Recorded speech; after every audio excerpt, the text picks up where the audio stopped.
now I'm gonna bake that. Now for the mold making, we have these different products to look at, and I'm going to show you a couple of them. Right here I have EcoFlex, which is from Smooth On.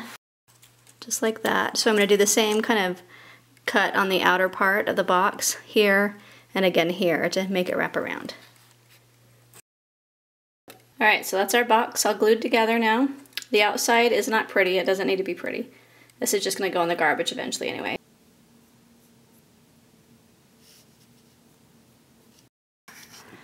This process it's always an adventure, and I get to learn new things and try new things out, especially then help give you guys a guide too.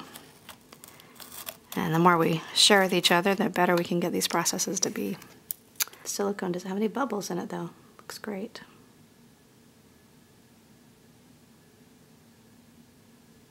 Two different parts.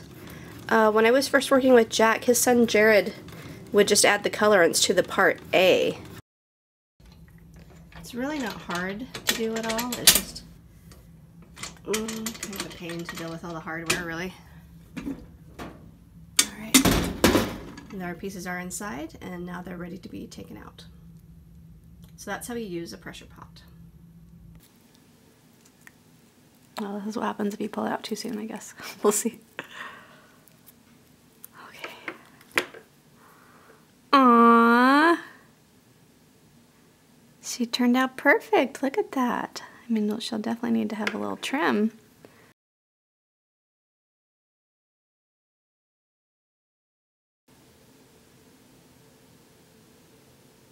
I'm just going to go in line by line.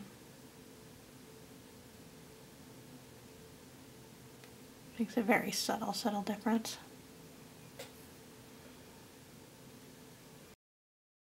That just looks adorable. Like, oh my gosh, that's so adorable.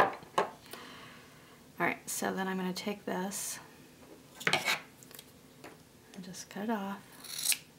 I'll go back kind of far with it because I figure that can just kind of cover up her bald head. You can do it with several little strips if you want. Get these pieces all tapped in place too.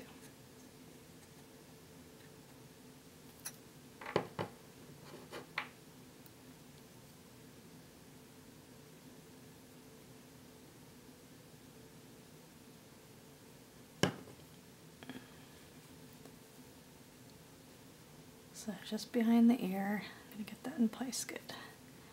I'm going to hold it down so that way we've got this tension spot in place. So cute.